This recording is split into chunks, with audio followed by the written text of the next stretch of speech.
కూటమి 5 ఏళ్ల పాలనలో సాధించాల్సిన లక్ష్యాలు, రాష్ట్రంలో ఇప్పటికే చేపట్టిన సంక్షేమ అభివృద్ధి పథకాలను సభాముందుంచారు సీఎం చంద్రబాబు.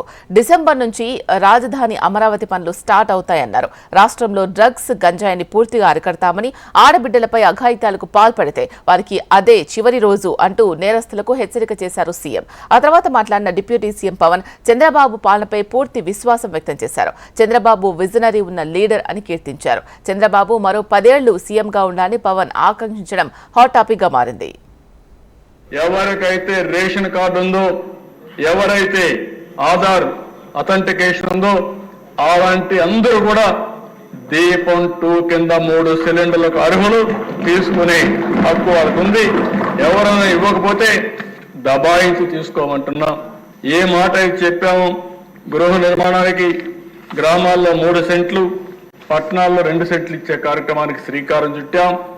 అదే సమయంలో 5 సంవత్సరాల్లో ఈ రాష్ట్రంలో ఏ ఒక్క వ్యక్తి కూడా ఇంటి జాగా లేదనకుండా, ఇల్లు లేదని పరిస్థితి లేకుండా ప్రతి ఒక్కరికి ఇంటి జాగా, ఇల్లు ఇచ్చే పరిస్థితి తీసుకొస్తామని చెప్పి కూడా నేను మీకు తెలియజేస్తున్నా.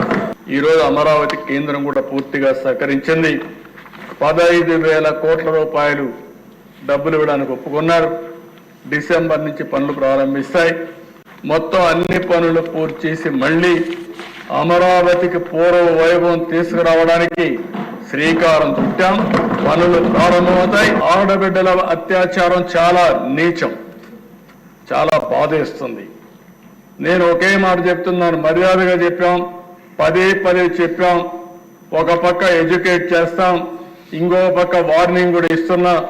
ఎవరైతే ఆడబిడ్డల జోలుకు వస్తారో కబద్దార్, జాగ్రత్తగా ఉండి ఏం చేయబోతామో చేసి చూపిస్తాం. మొహమాటం మాత్రం లేదు. డ్రోన్స్ ద్వారా గంజాయిని ఐడెంటిఫై చేస్తున్నాం. ఎక్కడైతే గంజాయికి మూలాలు ఉన్నాయో, ఎక్కడైతే పండిస్తున్నారో అక్కడి నుంచే, సోర్స్ లో నుంచే దాన్ని కంట్రోల్ చేసే బాధ్యత తీసుకున్నాం. ఈ నెలలోనే లేకుంటే ఫస్ట్ వీక్ లో ఈ డ్రగ్స్ కు వ్యతిరేకంగా పెద్ద ర్యాలీ కూడా తీయాల్సిన అవసరం. మన ఊర్లో దొరికే ఇసుక మనం ఉచితంగా తీసుకుపోలేని పరిస్థితి తీసుకొచ్చారు. ఎవరైనా సరే, ఎక్కడైనా సరే ఇసుక తీసుకెళ్లాలంటే స్వేచ్ఛగా ఇసుక తీసుకుపోవచ్చు. ఎవరైనా అడ్డపడితే అలాంటి వారిపైన పీడీ యాక్టివిటీ అవసరమైతే లోపలేసే బాధ్యత ఈ ప్రభుత్వం తీసుకుంటామని చెప్పి కూడా నేను మీకు తెలియజేస్తున్నా. మళ్ళా దానిపైన సమీక్ష చేస్తాం.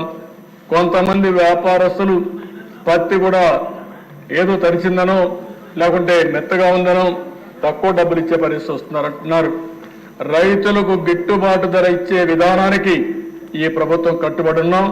మనం ఏం ఇన్హెరిట్ చేసాం, ఏం వారసత్వంగా వచ్చినాయి ఒకసారి చూస్తే అధ్యక్ష, గుంతలు, శిథిలమైపోయిన రోడ్లు, విచ్చలవిడిగా పెరిగిపోయిన గంజాయి వనాలు, ఇసుక దోపిడీలు, రివర్స్ టెండరింగ్లు, నిర్వీర్యం అయిపోయిన పంచాయతీలు, ఆరోగ్యశ్రీకి ఇవ్వని డబ్బులు, రామతీర్థం రాముల వారి విగ్రహం నరికివేతలు, 219 ఆలయాలు అపవిత్రం చేయడాలు, మద్యం దోపిడీలు, ఎర్రమట్టి దిబ్బల దోపిడీలు, కూల్చివేతలు, వీటిని వారసత్వంగా తీసుకొచ్చాం అధ్యక్ష.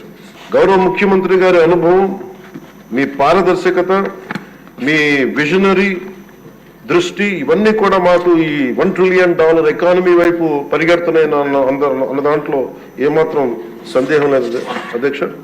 ఆయన ఉక్కు పాదంతో సోషల్ మీడియా యాక్టివిస్టులు అనే పేరు చెప్పుకొని గుండాలకి, రౌడీలకి ఆయన తీసుకున్న చర్యలు, హోంమంత్రి అనిత గారు తీసుకున్న చర్యలు చాలా బలమైన అభినందనలు తెలియజేస్తాను. 5 సంవత్సరాలు కాదు గౌరవ ముఖ్యమంత్రి గారు తెలియజేస్తున్న అధ్యక్ష, మీరు ఇంకొక దశాబ్దం కూడా ఈ రాష్ట్రానికి ముఖ్యమంత్రిగా కొనసాగుతుంటామని తెలియజేస్తున్నారు. మీరు ఇదే స్ఫూర్తిని కొనసాగించాలని, ఇదే మీ ప్రతిభా పాఠవాలను చూపించాలని మనస్ఫూర్తిగా మేము కోరుకుంటూ